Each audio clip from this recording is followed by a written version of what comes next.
प्रेम से बोलिए सच्चे दरबार की जय। देखिए आज बहुत खुशी की बात है जो हम आज इस स्टूडियो में आए हैं बिहारी में। अपने बिहारी स्टूडियो में। कितना सुंदर हमारे मिथिलांचल का नाम है बिहारी। जय हो, जय और हो। हम सब आए हैं शिव चर्चा करने। जय हो। मैं अपने गुरु के प्रणाम करती हूँ, साथ में साहब दीदी भी आए हुए प्रणाम करती हूँ।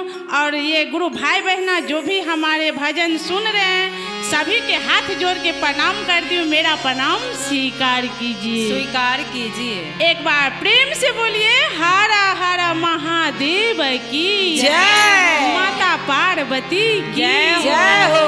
देखा कविता सब के मर्द लोग चर्चा में जाए खातिर मना करता। जय हो, जय हो। लेकिन ना मानो ना मानो चर्चा में जेबे करो। जय। चाहे कुछ भी करे चर्चा नहीं छोड़ो, ना छोटी। तो उसी में एक भाव आते हैं भजन के कैसे? अरे छोड़ब नहीं गुरु के चरनिया जय हो। पियवा मानव ना बचनिया। छोड़ब नाही गुरु के चरनिया हो, पिया मानव ना बचनिया। छोड़ब नाही गुरु के चरनिया हो, पियवा मानव ना बचनिया। मानव ना बचनिया पियवा मानव ना बचनिया। मानव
सच्चे दरबार की जय।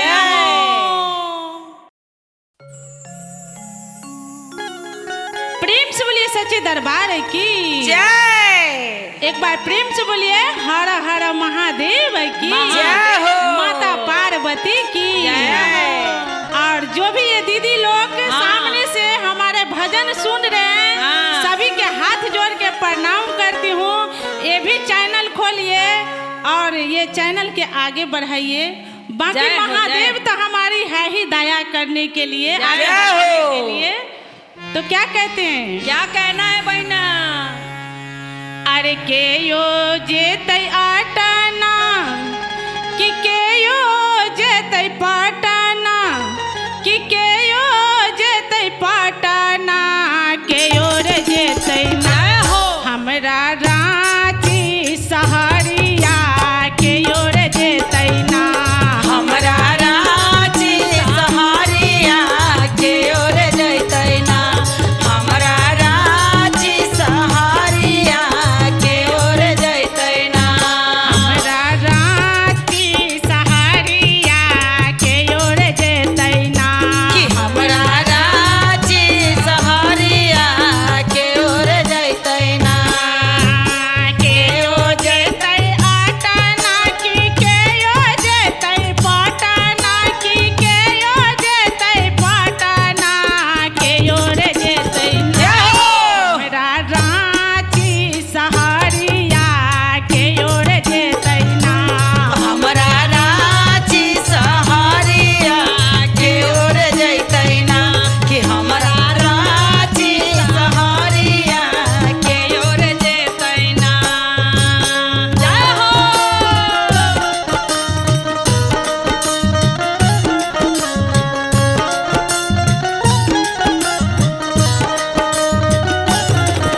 रांची सहरिया के ओर जैतै ना हमरा रांची सहरिया के ओर जैतै ना। बाबा जेतै आटना कि भैया जेतै पटना कि भैया जेतै पटना बाबा जेतै आटना कि भैया जेतै पटना कि भैया जेतै पटना। बलमुआर जेतै ना हो बलमुआर जेतै ना हमरा रांची सहरिया बलमुआर जेतै ना कि हमरा रांची सहरिया बलमुआ हो जैतै ना हमरा रांची सहरिया बलमुआ हो जैतै ना। जय हो।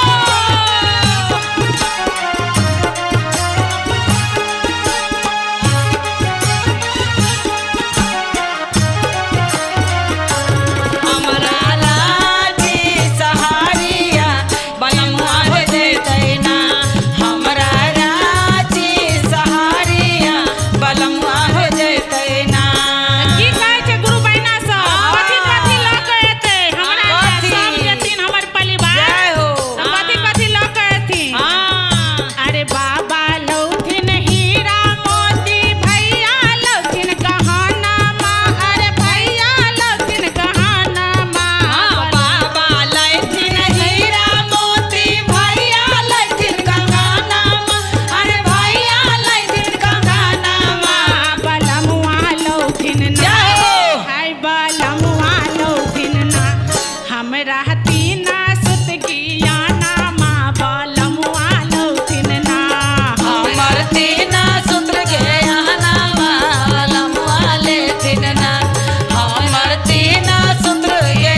सच्चे दरबार की जय। भिक्षु देने वाले हमारे साहब दीदी की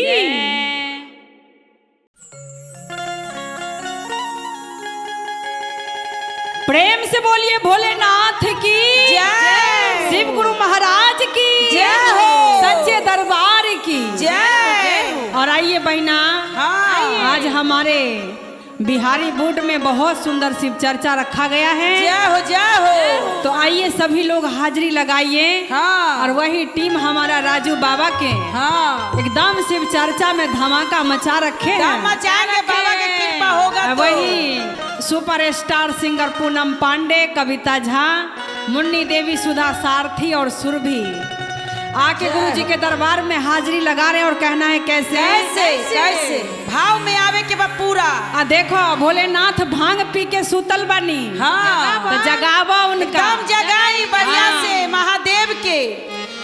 जगादा हो हमरा शिव गुरु के, जगादा हो हमरा शिव गुरु के, जगादा हो हमरा शिव गुरु के, जगादा हो शिव गुरु के, शिव गुरु के हो शिव गुरु के, शिव गुरु के हो शिव गुरु के, जगादा हो हमरा शिव गुरु के, जगादा हो हमरा शिव गुरु के, जगादा हो हमरा शिव गुरु के। जय हो महादेव। बोल हर हर महादेव की जय।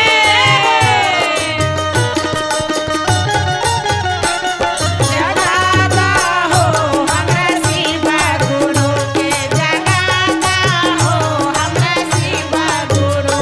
और कैसे कहना है बहना? कैसे? देखो जब भोलेनाथ भांग पी के सो गए तो ब्रह्मा विष्णु महेश, हाँ। माता लक्ष्मी, शारदे मैया हो सब सब उनको भोले बाबा के। अगरबत्ती जला के जगा रहे। कैसे? कैसे? ब्रह्मा जगावे ले विष्णु जगावे, विष्णु जगावे हो विष्णु जगावे, ब्रह्मा जगावे हो विष्णु जगावे, विष्णु जगावे हो विष्णु जगावे, लक्ष्मी जगावे अपना भोले बाबा के, जगा दो हमरा शिव गुरु के, जगा दो हमरा शिव गुरु के जगादा हो, हमरा शिव गुरु के जगादा हो। जय हो भोले शंकर भगवान की। जगादा हो हमरा शिव गुरु के, जगादा हो हमरा भोले बाबा के।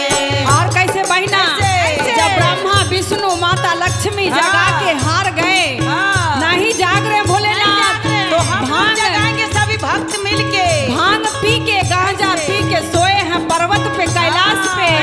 शिष्या बहिन नारद जगावे ले नंदी जगावे, नारद जगावे हो नंदी जगावे, नारद जगावे हो नंदी जगावे, नारद जगावे हो नंदी जगावे, गौरा जगावे अपना भोले बाबा के, जगा दो हमरा शिव गुरु के, जगा दो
प्रेम से बोलिए शिव गुरु महाराज की जय। सच्चे दरबार की जय हो। आइए बहना, हाँ बहना, बहुत सुंदर शिव गुरु का दरबार लगा है हमारे आज बिहारी बोर्ड में, जय हो। हमारे मिश्रा जी के भैया के घर पे।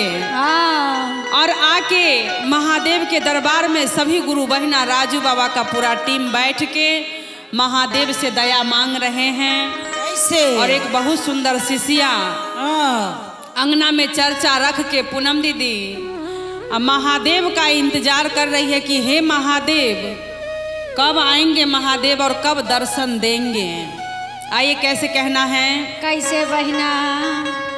गुलरी के फूल भैले भोला यार भंगिया मंदिर भैले सुनसान गे माए गुलरी के फूल भैले भोला यार भंगिया मंदिर भैले सुनसान गे माए गुलरी के फूल भैले भोला यार भंगिया मंदिर भैले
सच्चे दरबार की जय हो।